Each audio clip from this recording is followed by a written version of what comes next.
ordinary warplane. It was a machine that broke the rules of conventional design. A fighter built around a giant cannon, and an idea that was far ahead of its time. Let's go back to where it all began. The story of the Airacobra starts in the late 1930s, when the United States Army Air Corps wanted a fast, heavily armed interceptor that could outclimb and outgun anything in the sky. Bell Aircraft took that challenge and came up with something revolutionary. Instead of putting the engine in the front like every other fighter, Bell's engineers moved it behind the pilot, just behind the cockpit. This gave the aircraft a sleek nose and made room for one of the most powerful weapons ever fitted to a fighter at that time, a 37mm cannon, firing straight through the propeller hub. Imagine that, a cannon that could destroy bombers, tanks, and even armored vehicles with a single hit. It was like flying a tank gun with wings.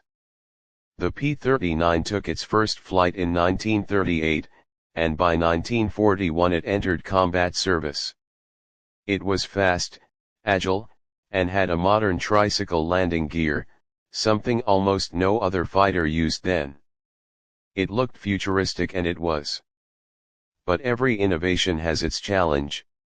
The Allison V1710 engine performed beautifully at low altitudes, but without a turbocharger, it struggled in high-altitude combat. This made it less effective in the skies over Europe, where dogfights often took place above 20,000 feet. Because of this, American and British pilots found it difficult to match enemy aircraft like the Bf-109 or the FW-190 at high levels.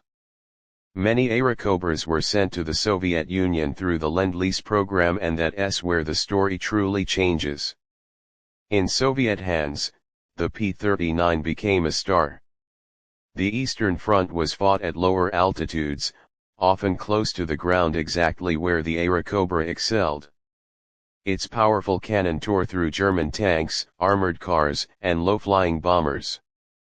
Soviet pilots loved its ruggedness, heavy firepower, and balance. Some of the top Soviet aces, including Alexander Pokrishkin, scored dozens of victories flying the P-39. In their eyes, the Airacobra wasn't a failure, it was a perfect frontline fighter. Fast, deadly, and reliable where it mattered most. The design of the P-39 was truly unusual. The engine sat behind the pilot, driving the propeller through a long shaft that ran under the cockpit floor. This made the plane perfectly balanced, though it demanded precision in maintenance. And that tricycle landing gear made takeoffs and landings smooth, something that later became standard in modern fighters. Inside the cockpit, the pilot enjoyed excellent visibility thanks to its bubble-style canopy and wide doors. It opened like a car. It was a comfortable and modern cockpit for its time. On the battlefield, the Airacobra could reach speeds of up to 620 km per hour, and carry up to 500 pounds of bombs or rockets. With its cannon and machine guns, it could devastate enemy columns, trains, and even light armor. It was more than a fighter, it was a multi-role attack aircraft, long before that term became popular. By the end of the war, over 9,500 Airacobras had been built. Though it never gained the fame of the Mustang or Spitfire, it served with honor across many fronts, from the Pacific to the Soviet Union, from Africa to Italy. What made the P-39 Airacobra special was not perfection but innovation.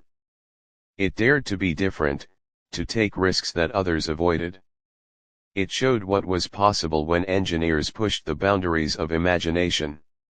In the skies of World War II, it may not have ruled the high altitudes, but down low, where the fight was raw and fierce, the Airacobra was a predator. A sleek, steel serpent striking with the power of a cannon, and the heart of an innovator. This is the legacy of the Bell P-39 Airacobra. A fighter that flew against convention, and earned its place in history not for what it couldn't do, but for what it dared to do.